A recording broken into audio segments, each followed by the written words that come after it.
Bismillah, Alhamdulillah, As-salatu was-salamu ala Rasulillah. Assalamu alaikum wa rahmatullahi wa barakatuhu. Today, inshallah, we will discuss another way to stop at the end of words, and that is Waqf bir Rawm, or stopping with a Rawm. And Rawm is the weakening of the sound when stopping on a dhamma or dhammatain or a kasra or kasratain, so that most of the sound disappears. And the scholar says it reaches only to 1/3 of the full vowel length or the full vowel count. And when stopping on a word with Raum, the reciter slightly lowers his or her volume in such a way that only the one listening closely will be able to hear it. And we can stop on a word with a Raum if the last letter carries a dhamma or a kasra, or if it has a dhammatain or kasratain. But Raum cannot be applied when the last letter has a fatha or fathatain, because this vowel does not accept division or the reduction or shortening of the vowel length. And when we try to recite a little bit of it, then all of it is recited as it does not accept any reduction of the vowel length. So all of it will be pronounced. So we can only stop on a word with a Raum if the last letter has a dhamma or dhammatain or kasra or kasratain. And when stopping with a Raum, when the last letter of the word carries a dhamma or kasra, we will stop at the last word by lowering the sound and giving only 1/3 of the full vowel length. And when the last letter carries a dhammatain or kasratain, in that case, we will take off tanween and recite the last letter with only one vowel by giving 1/3 of the full vowel length. And let's see some examples here. In the first word, hasidun, letter dal carries a dhammatain.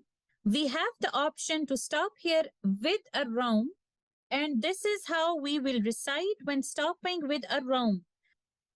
Hasidu. And in the next example, this is how we will stop. Al-ardi.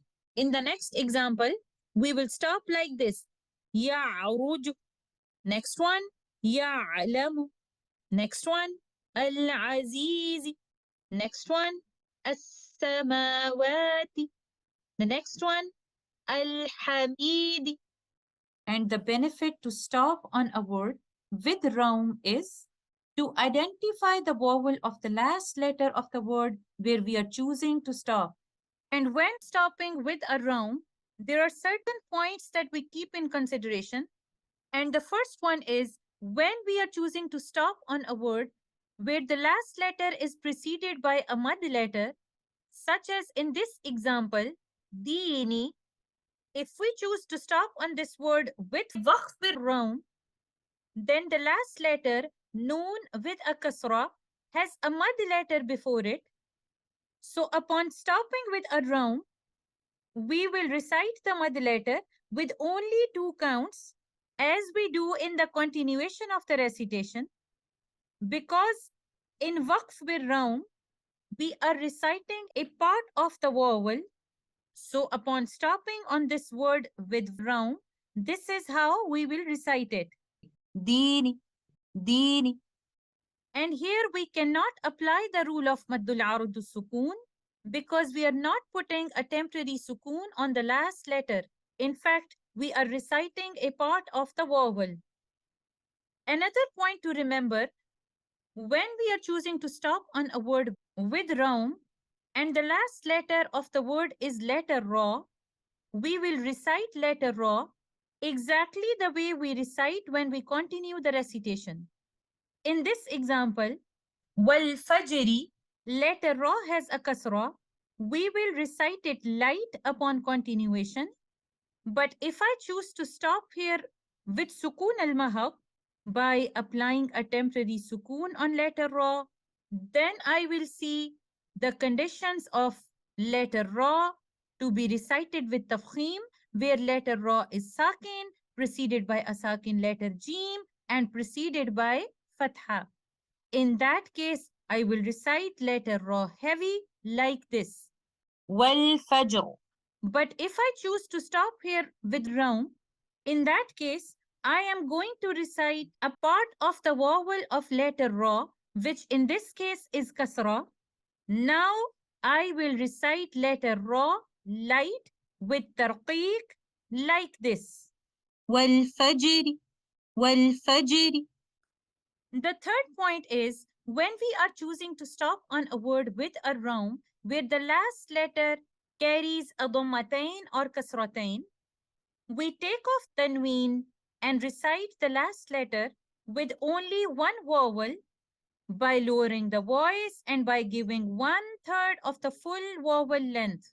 Such as in this example, alimun. If I choose to stop here with waqf bir Rawm, I will take the tanween off of letter meme and I will recite letter meme with only one dhamma by giving 1/3 of the full vowel length of dhamma, and this is how we will stop here with Rawm. Alimu, alimu. And the fourth point is if stopping on a word where the last letter will be recited with the qalqala if stopping with sukun al-mahab, such as in this example, ahadun. If I choose to stop with sukun al-mahab, this is how I will recite it. Ahad. But if I choose to stop with a Rawm, I will recite it like this. Ahad, ahad.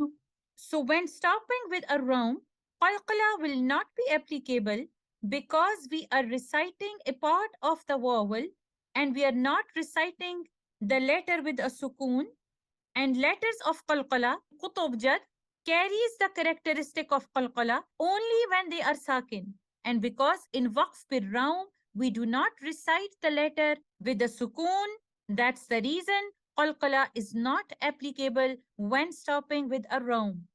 In short, when stopping with a Rawm, the rules for the letters and mudud remain the same as when continuing the recitation because we are reciting a part of the vowel. We look at some examples of how to stop with a Rawm, and the first example is Ar-Rahimi. Upon stopping with a Rawm, I will recite letter meme with a kasra by giving 1/3 of the full vowel length like this. Ar-Rahim, Ar-Rahim. In the next word, Azimun. Upon stopping with a Rawm, there will be no dhammatain on letter meme. Rather, I will recite letter meme with one dhamma by giving the 1/3 of the full length of the vowel count. And this is how I will stop. Azim, azim. In the word kasayyibin, upon stopping with a Rawm, because we are going to recite letter ba with 1/3 of the full vowel length of kasra, so there will be no qalqala upon stopping with a Rawm on letter ba. And this is how I will recite. Kasayyibi, kasayyibi. In the next word, an-nasu, upon stopping with a Rawm, we recite it like this. An-nasu, an-nasu. In the next example, dhulumatun. When stopping with a Rawm, we recite it like this. Dhulumatu, dhulumatu. The next example, al-qadri.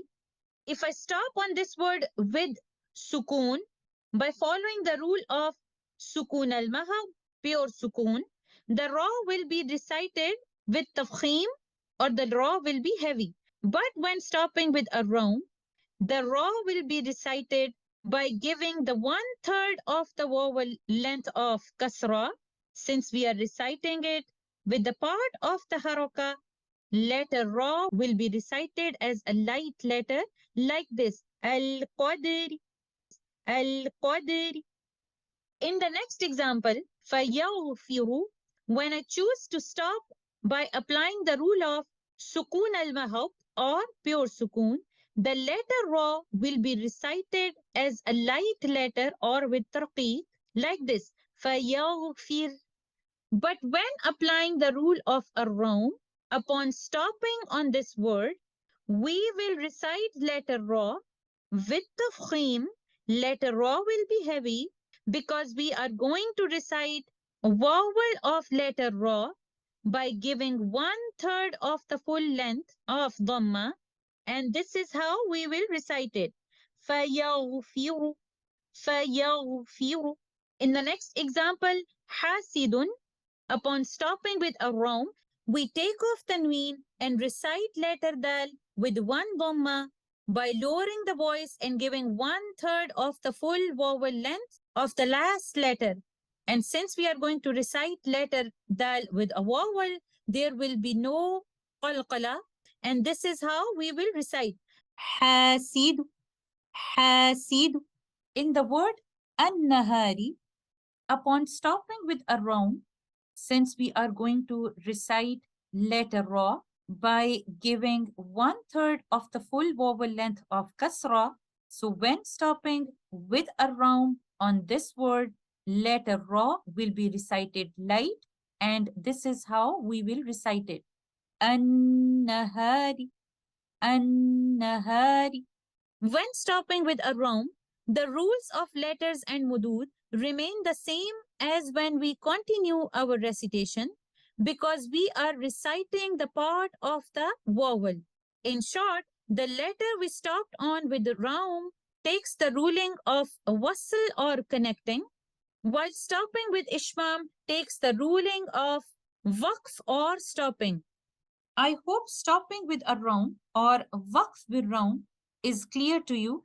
Inshallah, in our next class, we will discuss when Rawm and Ishmam are not allowed. Jazakum Allahu khairan. Assalamu alaikum wa rahmatullahi wa barakatuhu.